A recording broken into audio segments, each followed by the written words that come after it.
नमस्कार साथियों, आप सबका पुनः स्वागत है श्रद्धा एस्ट्रो ज्योतिष में। आज हम लोग डिस्कस करने वाले हैं भारत रत्न महामना मदन मोहन मालवीय जी की जन्म कुंडली के बारे में। और हम कुछ बिंदु अपने सीखने की दृष्टि से यहाँ डिस्कस करेंगे। जैसे मैंने पहले भी बताया था, जब हम ये कहते हैं कि हमने पूरी कुंडली का विश्लेषण कर दिया तो ये एक बहुत बड़ा दुस्साहस है। ऐसा नहीं कहा जा सकता है क्योंकि वो तो अनंत है। कोई गणनाएं ऐसी नहीं है कि हम उसको एक दिन में 2 दिन में भी सॉल्व कर सकते हैं। ये तो चलता रहता है। एक कुंडली पर भी हम पूरा जीवन लगाते हैं तो भी वो कम होता है उसको समझना। हर प्लैनेट का डीप से डीप उसका नेचर को वहां तक पहुंच पाना। लेकिन अगर देवताओं की कृपा हो, गुरुओं की कृपा हो तो वो संभव है। उसी कड़ी में हमने ये सीरीज शुरू की थी, प्रसिद्ध जन्म कुंडलियों का अध्ययन। तो आज हम महामना मदन मोहन मालवीय जी की कुंडली लेकर आए हैं। और जैसा कि हम लोग पहले भी जानते हैं कि जब कभी भी कोई कुंडली देखी जाती है तो सबसे पहले लग्न कौन सा है, लग्नेश कहां बैठा हुआ है, चंद्र और चंद्रेश यानी चंद्रमा की राशि, माने चंद्र कहां बैठा है और चंद्रमा किस राशि में बैठा।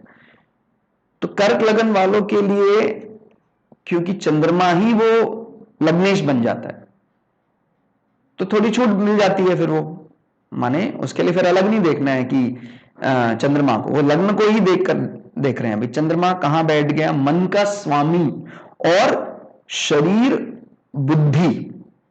ठीक हो गया, मन का स्वामी यानी चंद्रमा, शरीर और बुद्धि यानी हमारा लग्नेश।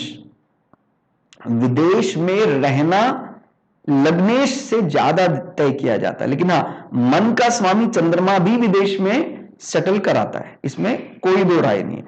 लेकिन हम उसको मुख्य मानते हैं कुंडली को जिसका लग्नेश ही कहीं तीसरे भाव में, नवम भाव में, 12वें भाव में संबंध बना देता है। ठीक हो गया। तो छोटी यात्राएं तो समझ में आती हैं कभी जीवन में। अब जैसे इनके जीवन से ही, जैसे मालवीय शब्द इनको मालवा क्षेत्र से मिला, मध्य प्रदेश से इनके पूर्वज वहां आए थे और प्रयागराज में बस गए थे। तो ये जो मालवा या मालवीय नाम जो मिला वो भी एक प्रकार का यात्रा से संबंधित बात बताता है। और तीसरा भाव और छठा भाव इस कुंडली का कह सकते हैं पूरा जो गिस्ट निचोड़ है वो इन भावों में छुपा हुआ है। ग्रह इतने हो गए हैं और बड़े बली होकर बैठे हुए हैं।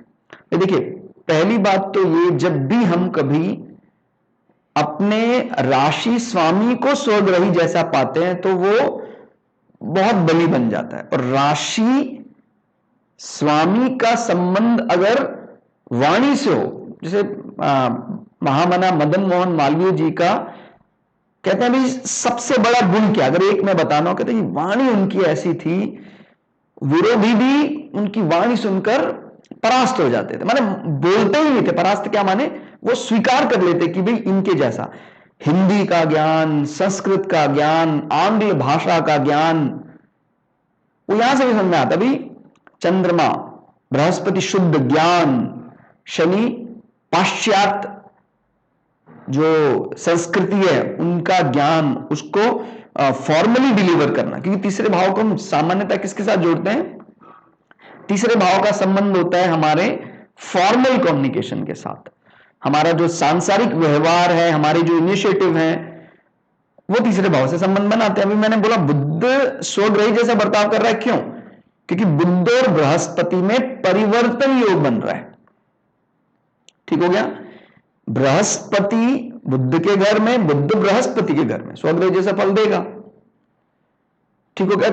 और छठा भाव बहुत महत्वपूर्ण भूमिका निभा रहा है। जैसे छठा भाव कंपटीशन ओवरकम करने का होता है।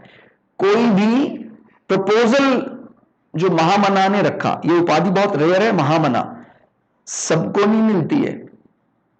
ठीक हो गया। तो उसके बाद भी इतने सम्मान मिलते रहे, भारत रत्न जैसा सबसे बड़ा भारत का सम्मान, इतनी बड़ी महामना की पदवी। ठीक हो गया। तो वो कहीं ना कहीं दिखाई देता है प्रभाव तीसरे और छठे भाव का बल। इसी के इर्द गिर्द पूरा चार्ट दिखाई देता है भाई।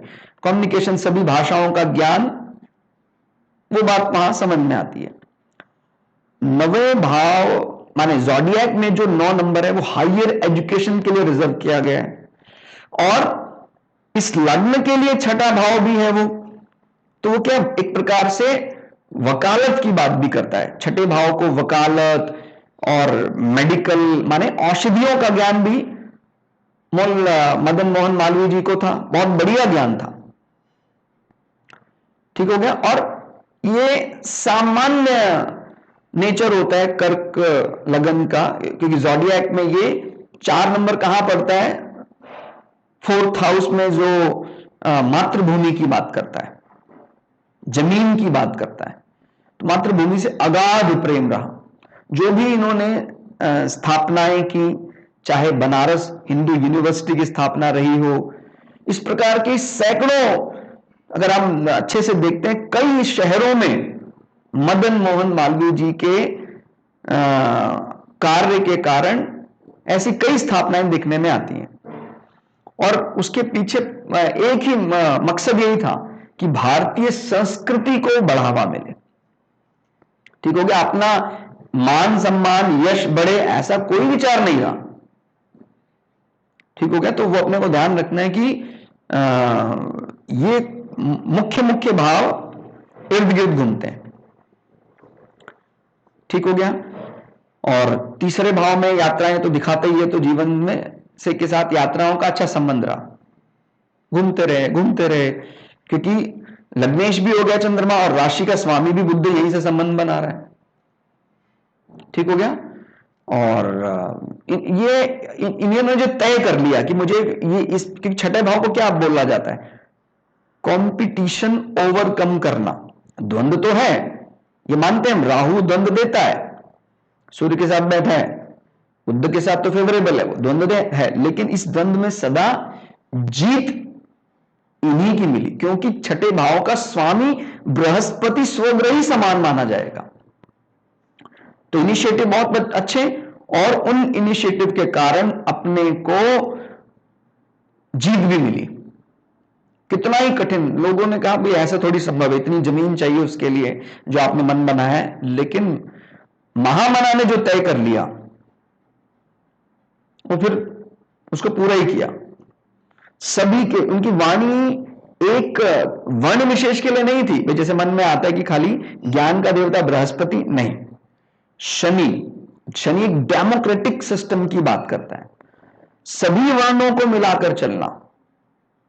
किसी के लिए कोई मन में ऐसा नहीं कि भाई वो ज्यादा वो कम, सब बराबर। वो जो डेमोक्रेटिक आज के समय पर हम जिसको तवज्जो देते, एक समय पर था राजतंत्र ज्यादा माना जाता था, लेकिन आज प्रजातंत्र ज्यादा माना जाता है, लोकतंत्र ज्यादा उसका देवता शनि है। और यहां कई प्रकार के वो राज्यों को धन योग भी बना रहे हैं। लग्नेश बृहस्पति के साथ मिल गया तो 1st और 9th हाउस का संबंध बन गया, वो क्या बन गया, धन योग बन गया। और फिर वो लग्नेश शनि के साथ मिल गया, वो राजयोग बन गया। तो जीवन में बहुत बड़े यश का कारण तृतीय भाव रहा। तो लग्नेश चंद्र बृहस्पति और शनि के साथ प्रबल राजयोग और धन योग बना रहा है। ठीक है। और पराक्रम वाणी भाव में गुरु चंद्र और शनि का मिलन मृदुभाषी, तेजस्वी, कर्मठ और प्रभावशाली तो बनाता ही है।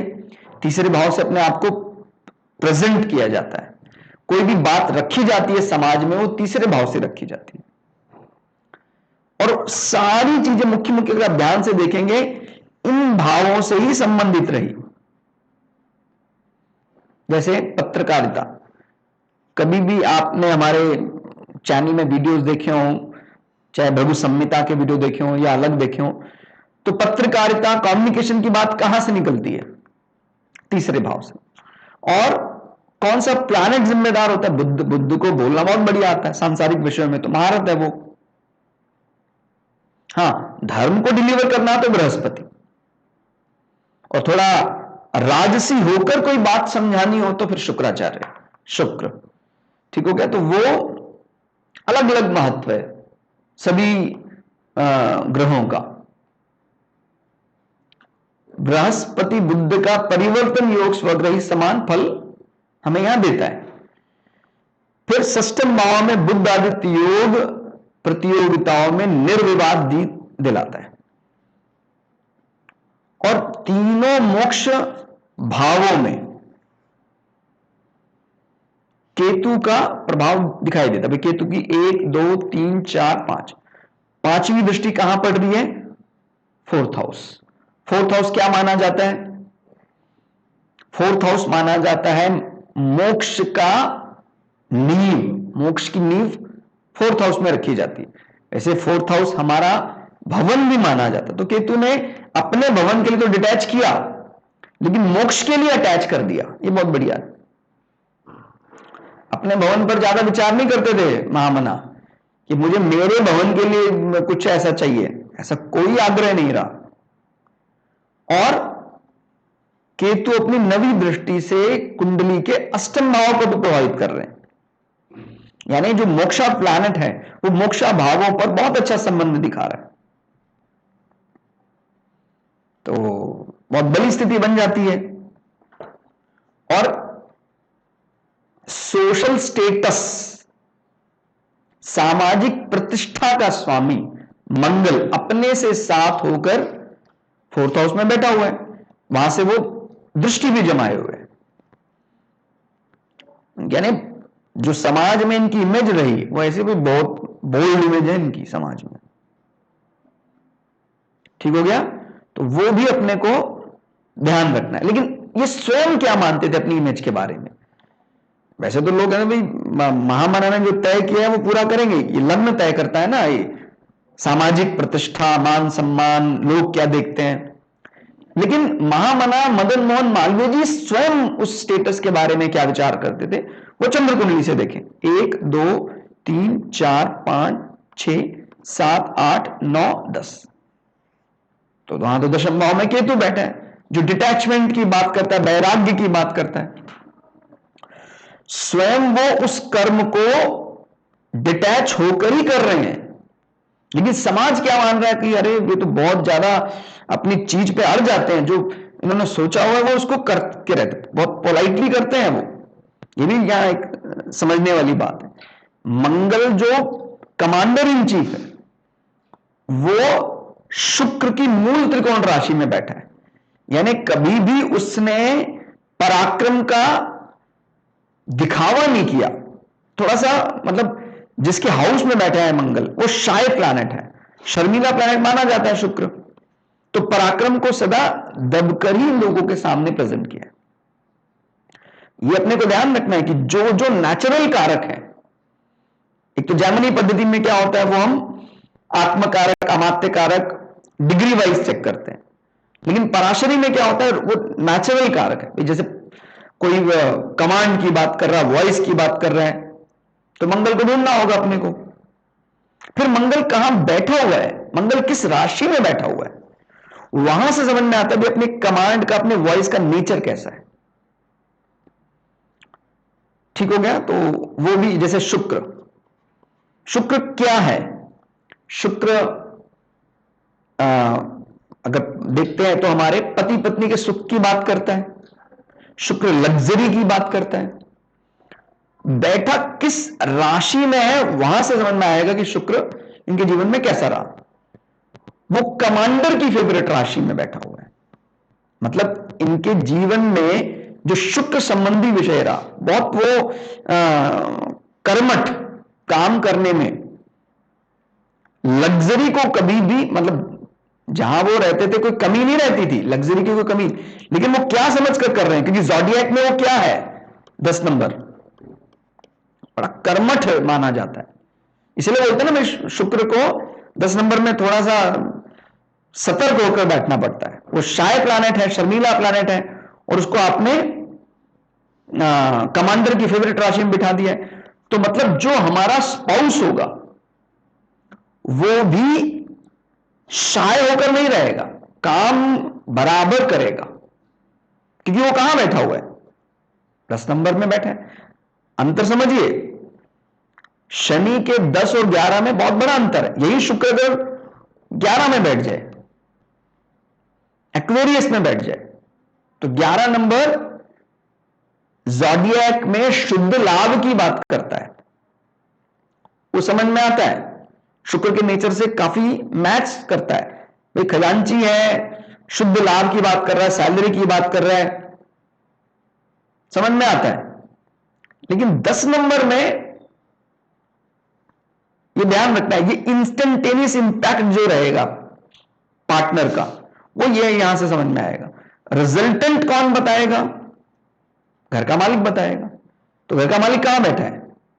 7, 8, 9, अपने से नवम भाव में मित्र के घर में बैठा है। मित्र कौन? बुध। और बुध क्या है? मित्रता का भी हमें वेटेज निकालना है अलग अलग। मित्र होकर बैठा है और बड़ी मजबूत मित्रता के रूप में, और उसको इस चार्ट में राशि का स्वामी माना गया है बुध को।